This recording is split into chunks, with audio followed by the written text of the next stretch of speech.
I bet my whole inheritance on Kamala to win. So now I have to make this video to justify my loss. It's post-election autopsy season, and everyone's searching for reasons why. But the most exciting question is, who do we get to blame? There's Biden, Gaza, inflation, the border. Maybe Bernie should have done it with the steel share. Honestly, I'm probably most excited for the minority we get to scapegoat. And I'd be most in favor for the Amish or gamers. This is my 6 reasons why the Democrats lost and what to do about it. I want to start us off with a reference point, so let's check in with what some of the pundits are saying, and I'll spend the rest of the video telling you what they're missing. There are two numbers. One is 39, the other is 75. 39 is the approval rate for Joe Biden. That's very low. Yep. And 75 is the wrong track measure. That's very high. So she had a tough hill to climb. I think that she did as well as you could possibly do, but she had a bunch of people running that campaign who did not listen, who were very arrogant, who sucked up $1 billion, who pissed off a lot of people, and you're going to be hearing about it for a long time. And the country needed Donald Trump back in office because the Democrats had gone crazy. Let's think about how crazy they had gone. They were flying Venezuelans into the country and then just putting them in cities. Now, when they started doing that, I started to think they are going to lose. They started making genders up and started putting windmills all over our beaches. I was sort of thinking to myself, what are you talking about? What exactly do you mean? Fight for what? Is it the voting restored to the hands of the people? Because that's exactly what just occurred.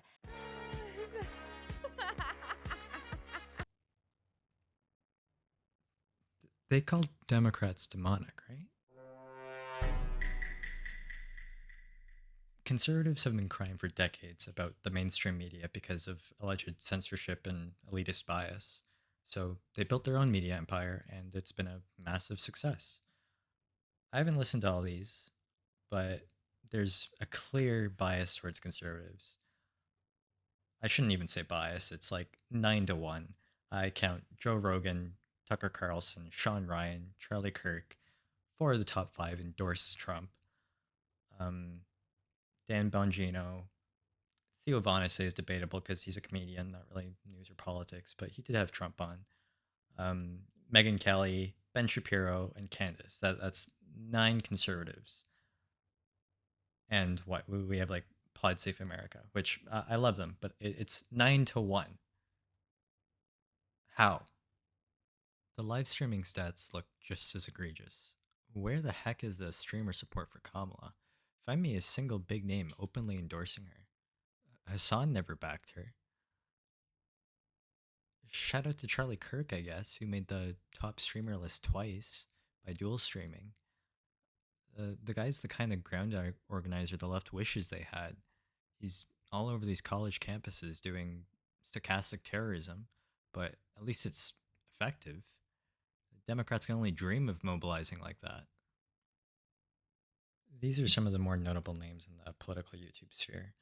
I organize them by sub count, but video views is important to note too. To head off any conservative argument, I know TYT has more views than Rogan, but look at their uploads, and the Young Turks have been around for a lot longer. The right, it's mostly Daily Wire. Jordan Peterson, Ben Shapiro, PragerU, and Candace. And it's not to mention, I don't have Matt Walsh or Michael Knowles here, but they both have millions of subs. They're all uniform in their message. They hammer it out every day. There's a 24/7 conservative media ecosystem going on, and it is not being sufficiently challenged. And if you want to argue with me that Lex Friedman's not a conservative, then you're right. He's worse. He masquerades as a centrist. So a lot of people believe that there was some shady stuff that went on with the election, whether it's media bias or big tech, but still the claim of widespread fraud is the thing that bothers people. Well, I don't focus on the past. I focus on the future. I mean, I talk about how bad the economy is, how bad inflation is, how bad things like No self-respecting centrist would let him dodge one of the most important questions. I respect Alexa's goals to spread love and empathy, but He's just a softball interviewer that lets his primarily conservative guests say basically whatever they want with little to no pushback, and he basically serves to launder their message and make it more palatable to a more mainstream audience or center audience. Being well intentioned doesn't mean anything if you just exist to sanitize bad ideas. And the only thing Trump focuses on is the past. His entire identity is his personal grievances with how liberals and the media treat him. His platform is basically just vengeance incarnate on the people that wronged him. These alt media discrepancies all point to my case for reason one. Look at the shift in the electorate covered by the Wall Street Journal, covering a survey of 120,000 voters. In 4 years, young men have moved from 15 points in favor of Democrats all the way to 14 points in favor of Republicans. That's a crazy tectonic shift. Though the left is still represented in the alt media areas, they're often a lot more fractured and usually busy infighting. Conservative media, though, is largely united and coalesces into a single message under the Daily Wire and PragerU agenda. And they've successfully adapted to meet young voters where they're at. I'm not saying that this phenomenon explains the whole shift, but I think that if you discount or dismiss these things, then your head is in the sand, and hopefully you get to be in charge of running the next campaign that loses. And I don't know how you can have a trial that's going on right in the middle of an election. Not fair. Not fair. It's not fair at all. He knows that too. He's a Democrat judge. He wants to do that because they're all trying to damage Trump as much as possible. It's having the reverse effect, but maybe someday it won't. I don't know. Let me ask you, what do Charlie Kirk, Ben Shapiro, and Steven Crowder all have in common? They've all built their careers going after college kids. Now, I'm not saying that college shouldn't be a place to challenge your worldview. That's literally the point. But there's a clear selection bias at play here. Overconfident young college students who want to step up to the mic and challenge figures like Shapiro or Kirk. They become cannon fodder for the millions of viewers who just love to feast on liberal tears. They're just subtracting value from the world and furthering division. What does this do other than generate them clicks and money? And speaking of generating money and clicks, Jubilee is one of the platform masterminds that has captured the algorithm on clickbait debates by picking the worst people and somehow still maintaining the horrible double standards of conservatives debating liberals. For example, like, can anyone tell me why the standard for Charlie Kirk is debating 25 college students, and then the liberal team next to him is debating like adult Trump supporters? Like, regardless of like either's like debating prowess or whatever, why aren't they just both debating like adults or like the same group? I don't get it. Is it because like Trump supporters are children? Here's my point about not fair. It's not just that conservatives make up a disproportionate statistical space in alt media, it's that they do it while being cowards. They avoid picking fights against people their own size, other media figures, experts, or anyone that would actually be able to debate them toe to toe. And when they rarely do end up having to sit down with people like Sam Harris, they usually only ever agree to do so with like some biased centrist, fake centrist moderator like Lex Friedman. And with that moderator, all they do is obfuscate, strawman, and like deflect. And somehow the conversation always circles back to Hillary Clinton and Hunter Biden. And the left just lets them get away with it, and they don't step into those spaces as often or call them out on their own turf. It's an unacceptable double standard to live in. I'll show you an example of what it looks like when Destiny actually tries to hold Ben's feet to the fire and how squirrely Ben gets away from it. We talk about like not grading presidents on a curve, but then earlier we said we take Biden's rhetoric. Oh no, more I totally seriously than grade. Trump's. No, I 100% grade presidents on a curve. Are you kidding? Oh, okay. I grade pretty much everybody on a curve. Then I feel like I don't treat my 7-year-old I the feel same way like- that I treat my 9-year-old. Sure, but And I I don't don't treat think, I Trump don't the same way I like treat that Obama. it feels like we're treating Donald Trump like a 7-year-old or a 9-year-old. I think we should treat him like the president of the United States. I don't think having a president that has taken I really want to know what Ben is thinking here as he makes that facial expression. Like, what's objectionable about that statement to treat presidential candidates like presidential candidates and like hold them to the highest standard of office? like concrete steps to prevent the transfer of power, which he did with the electorate sham, which he did with Pence, and which he did with trying to capitalize on the J6 violence. A president that's taken concrete steps towards cooing the government, essentially. I don't know why that guy, we'd say, well, it's Trump, he does Trump things. The guardrails held, I'll probably hold next So, time. Like, let's throw him in. when we say we shouldn't, do you mean that he should be actually barred from office? I'm just talking about support for him. I don't even think Republicans should support Trump. Of course, we're never going to actually know what Ben thinks there because he knows he's smart. There's no good answer. He just immediately changes the subject. There's no such thing as climate, right? Climate and everything are the same word. This is probably my favorite Peterson quote, and yes, I am a recovering Peterson fan. It's hard to keep up with him after he became a Russian plant. And I'll talk about that in a second, but I think my best idea yet, I'll bring up now. Jubilee needs Jordan Peterson and Ben Shapiro be 25 Nobel Prize winners, or Jordan Peterson versus 25 climate scientists. There's no excuse for these guys to hide in their echo chambers. If they're going to make these claims, actually talk to people. Talk to people that can actually combat you. Until some platform's able to pull this off, I will keep screaming, not fair, not fair, not fair at all, into the abyss, until this double standard of debating children when you should be debating actual scientists in the field you're making claims in, until that gap is resolved, it is not fair, not fair, not fair at all. Reason number 3, on the northern border, the Leafs. The Leafs have infiltrated the northern border and are now spreading destabilizing anti-democratic propaganda. And frankly, I'd like to offer a little bit of an apology to any American viewers. We Canadians have been so focused on other wars, Ukraine and Gaza, and our own affairs, that we didn't realize that you guys were on the brink of disaster and in need of foreign aid. If you guys just told us, we probably would have sent you better people than these guys.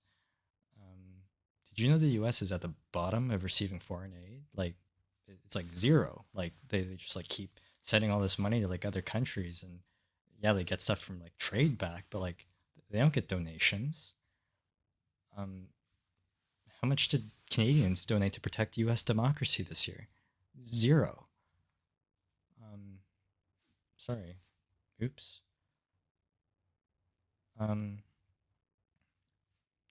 Obviously, I'm Canadian.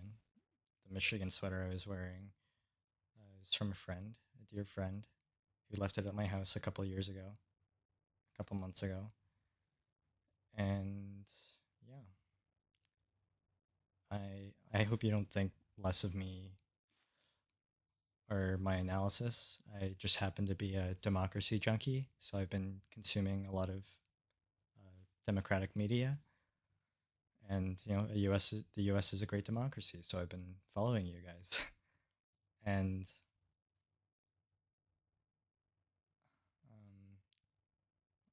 first of all, I kind of want to ask an interesting question. It's been stirring around in my head. Am I more Canadian if I come out as like, sorry, I'm Canadian? If I'm like an apologetic Canadian versus like a unapologetic Canadian, because like Canadians are like known for saying sorry all the time and just being like overly polite. But also we can be patriotic too. So, who's more Canadian? Apologetic Canadian or unapologetic Canadian?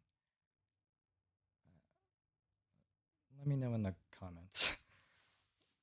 But, anyways, the Canadians have not been sending their best. Asylum seekers like Peterson, Lauren, and Lauren have infiltrated the northern border and spread Russian propaganda like wildfire. I'm going to have you guys listen to my parliament question the founder of Tenet Media, Lauren Chen. If you're familiar with the Tenet Media DOJ indictments, it was about 2 months ago.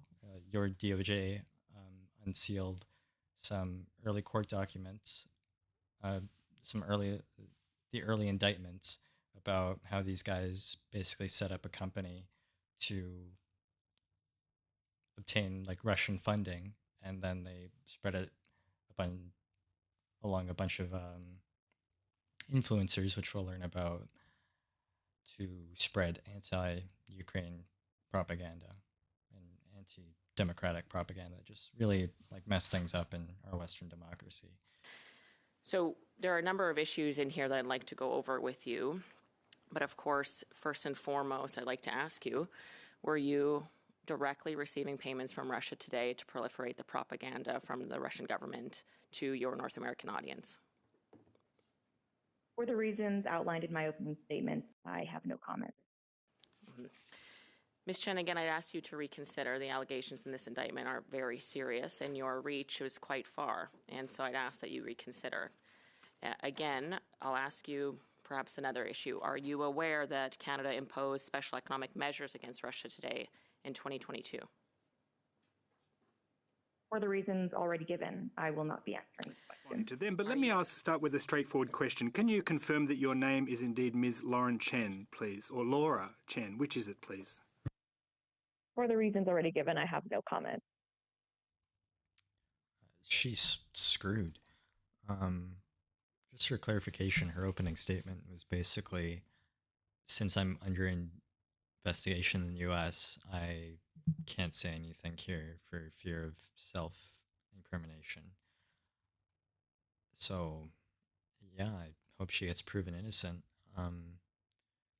Next clip, we'll hear my PM, my Prime Minister, testify to what Peterson's been up to. And as I said, we've recently seen that RT is currently funding bloggers and other YouTube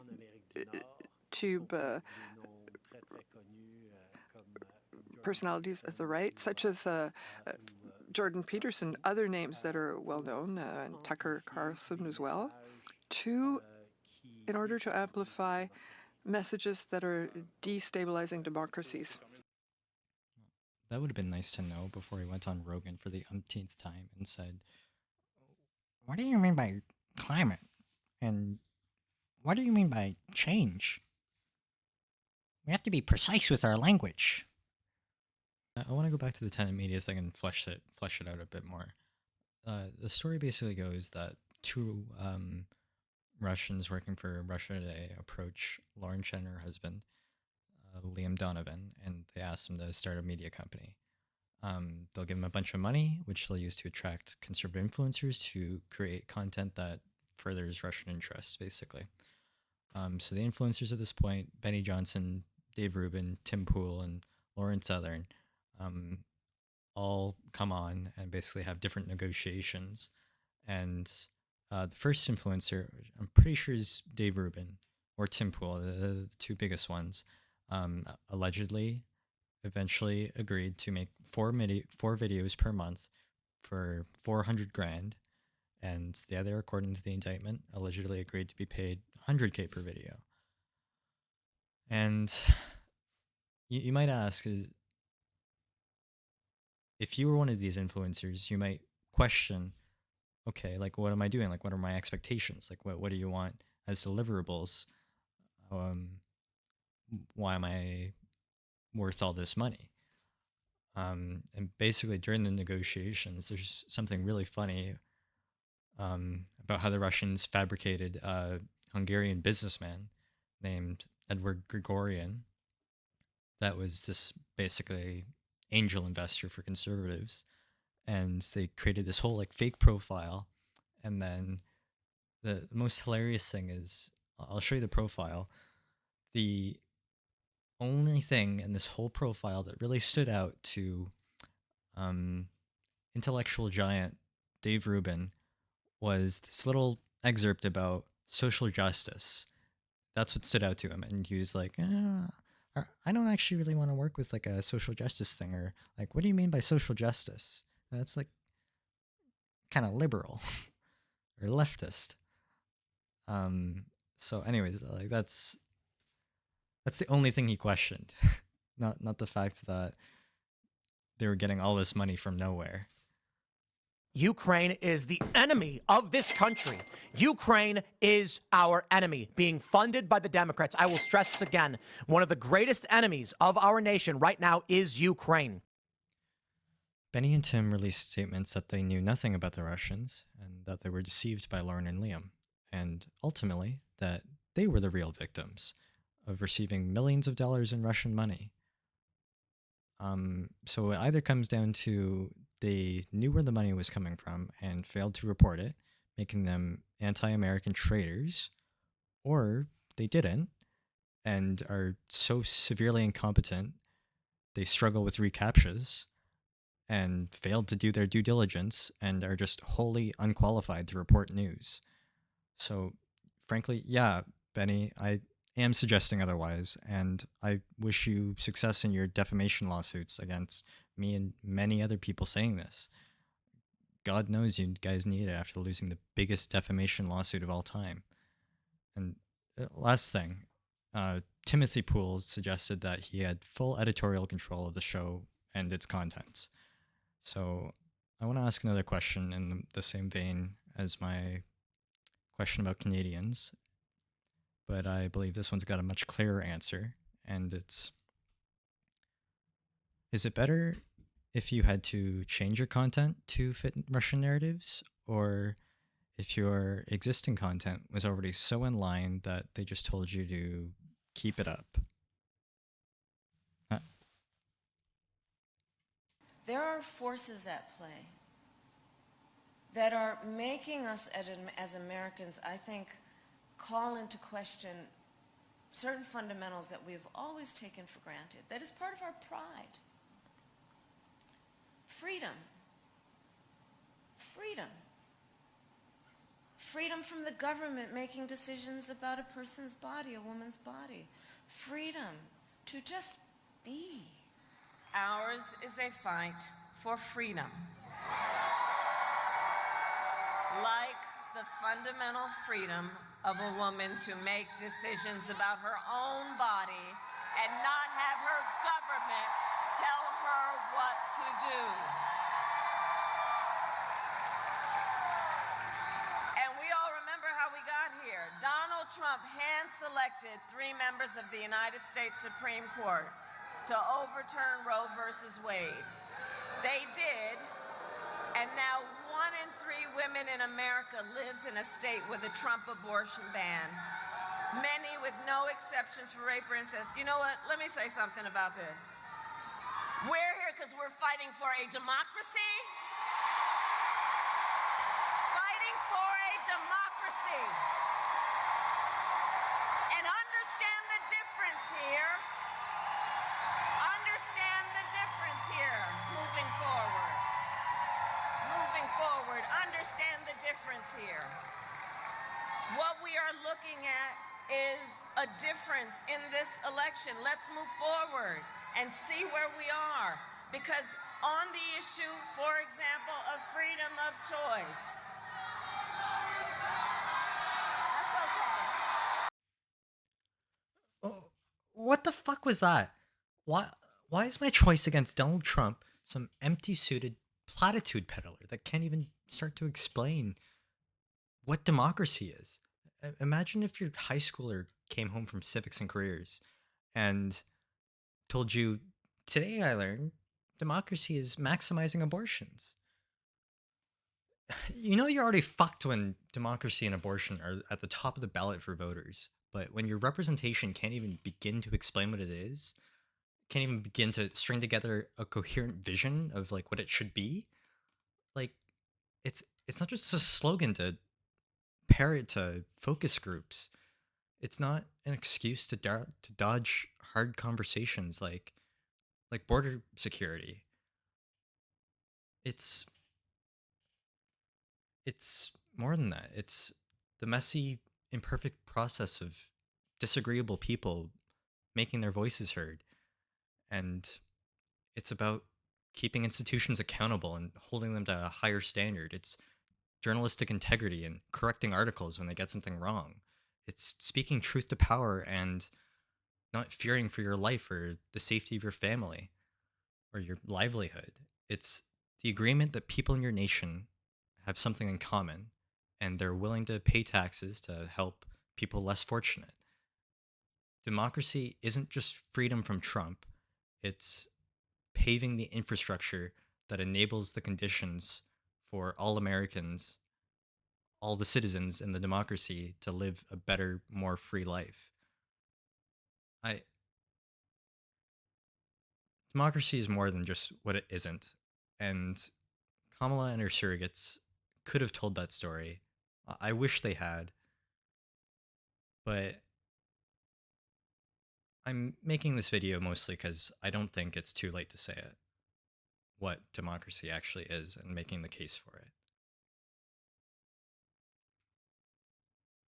My next reason is going to be a picture, and because I respect your judgment if you've made it this far, I'm not going to prime you with a red circle or telling you what I think before.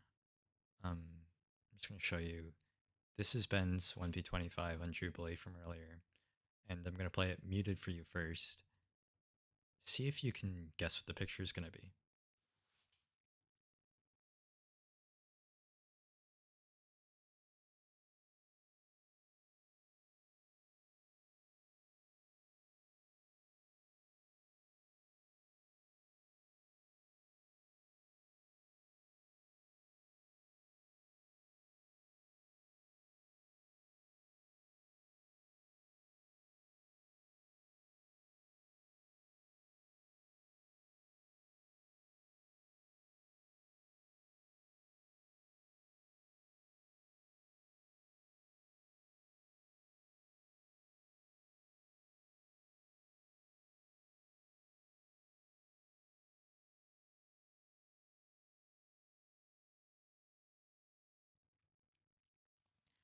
I'm going to be honest, I don't think the audio of this clip really matters.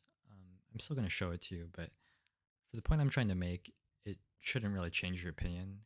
If you completely agree or disagree with the words coming out of this guy's mouth, it doesn't change the fact of his repulsive demeanor. Doesn't change the fact that no one would want to join this guy's baseball team just based off the body language. So why should they join his political coalition? Let's watch the clip again now, but this time I want you to both listen to it and just note how the spectators react. Accused of rape, Trump, in like court documents, and you're backing the guy. Like, you have children. How could you do that to your own? Don't you have a daughter? Like, what is wrong with you, dude? I've never seen such a party just completely like the American idea, what we believe in as a country, is not what you're perpetuating. It's diversity. It's giving you tired, hungry, and poor. The Google phone you have in your pocket is because of all of the diversity we've had. Pause. Pleasure to meet you. Okay, there's a lot of tension in the room now. Let's stay cordial. Let's stay respectful, please, please, please. The issue isn't just people like this guy being smug or arrogant. It's not just that. It's the people behind them, the audience I told you to look at. It's them giving this guy social approval. It's symptomatic of a larger cultural problem in these spaces. Instead of actually having productive dialogue and actually trying to persuade or understand the other side, it's just a performance of ideological purity. It's just clowns. It's the eternal Colosseum, and the people yearn for blood sports. It feels probably cathartic in the moment for the in group, but it does nothing to build bridges or coalitions, which is crucial if you want to actually win elections and bring about change. It just reinforces the dichotomy of liberals and conservatives, and it just, like, this is the embodiment of the caricature. Like, they don't have to make caricatures of liberals when we just give it to them. Jubilee is part of the problem. Once upon a time, they might have had good intentions to foster dialogue and understanding, but you wouldn't be able to tell that from their videos and their choice of guests. Picking the absolute worst people from both sides just ends up diluting the conversation and caters to a drama-hungry audience and a toxic political climate. It's a deeply tragic thing to have a platform like that and using it to sow division and reinforce stereotypes.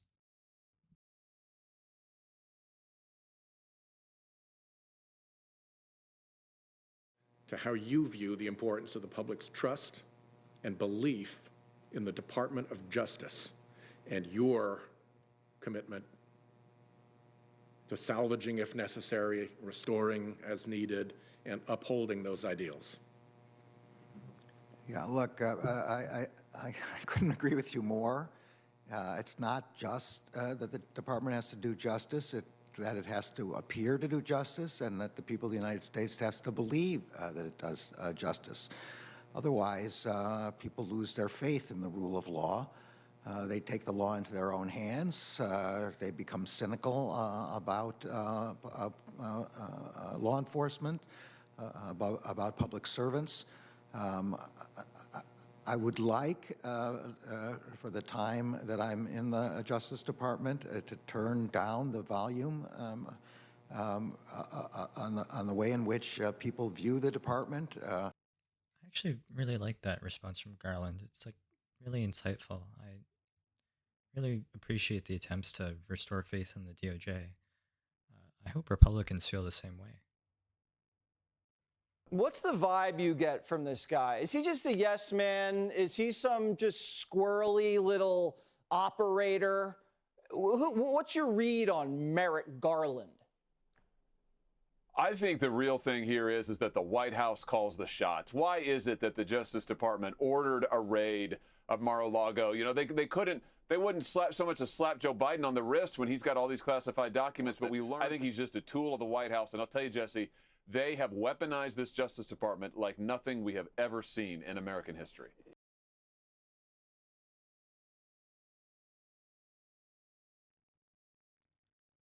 Attorney General Merrick Garland was probably the main reason Trump never saw the inside of a federal courtroom. That and the Supreme Court decided that presidents are above the law now. Garland existed in a fantasy where Republicans respected norms and due process, and his reluctance to seek justice in spite of political attacks against him and the DOJ ended up undermining faith in the very institution that he's sworn to protect. He's like the kid that brings the statute on murder to a knife fight. He focused too much on the optics of people that were never going to agree to him prosecuting Trump anyways, and he took too long to get the ball rolling and appoint special counsel Jack Smith. He ultimately ends up being a naive proceduralist, and we needed a prosecutor. So just to summarize my 6 reasons. Number 1, unfavorable alternative media infrastructure speaks to the organizational qualities of conservative media and just how aligned they are and how much reach they have as opposed to lefty infighting.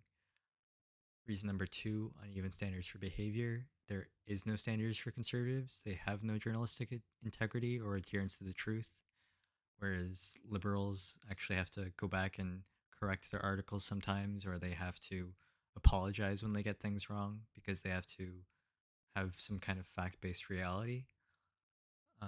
Reason number 3, destabilizing foreign interference. This one's was a little bit of my Canadian meme, but you'd be foolish to actually discount the impact that foreign interference has on social media and amplifying divisions and polarization. Reason number 4, failure to articulate democracy. Neither Kamala nor her surrogates or most of the people on the campaign really made very clear, good arguments for democracy that were aspirational and happy and something to really give voters a positive vision of rather than about articulating what democracy wasn't, which was mostly democracy is anything that's not Trump. Um, Reason number 5, holier than thou attitudes. I showed the Jubilee clip of the really smug guy, and I believe that's the encapsulation of the liberal caricature and how that must be avoided at all costs. You want to have good steelman conversations. You can't just perform to an audience. And reason number 6, complacency. As exemplified by Merrick Garland, there is a time for passivity, I guess, and then there's a time for action. And this is a time for action. Don't be reluctant and scared to act like Garland, and don't be smug and arrogant like the guy in the Jubilee video. Be like Mayor Pete. If you've ever seen him talk to anyone, you'll see how articulate and kind and compassionate and how much he actually cares about getting things done. He's probably my favorite Democratic politician right now, so be like him. I'm not saying we need to build a Democratic propaganda machine. I'm saying we need to build infrastructure. I believe perception is reality, and it is quite clear that anti establishment sentiment has been dominating the information space and the culture war. And the election wasn't left versus right, it was inefficient, old, boring, decrepit institutions versus the MAGA demolition machine. Statistics like GDP aren't good enough anymore. We need effective communicators, dreamers, and most importantly, happy, attractive, fun people to be around to present themselves, to make friends, and then build coalitions. I refuse to engage with the idea, the idiotic results based analysis, in my view, of the election, saying that God Emperor Trump is actually what the people want. I choose instead to look at the processes and trends that led the people to him and turned people off Democratic octogenarians and out of touch campaigns. Those on the populist left or right that would call me a Democratic cult member for saying that, for not realizing the true appeal of the MAGA movement, I assure you, you are far closer to a cultist than myself. I appreciate and love my conservative friends and family and communities for the compassion, work ethic, and spiritual values that they triumph. And I'm extremely grateful for my parents for teaching me those values and traditions. What I do not appreciate is the dishonest media figures taking advantage of those very same values to launder the reputation of the least Christ-like figure imaginable and drive polarization in our communities through the roof.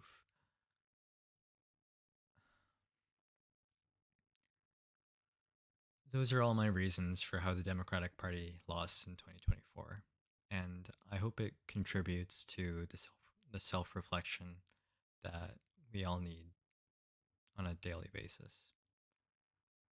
I hope you realize my goal in this video isn't to call out or demonize or alienate anyone that voted for Trump.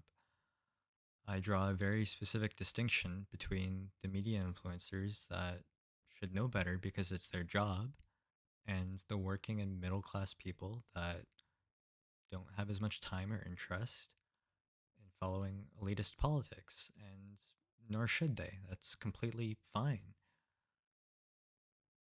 If you appreciate what I've done, then please leave me some feedback.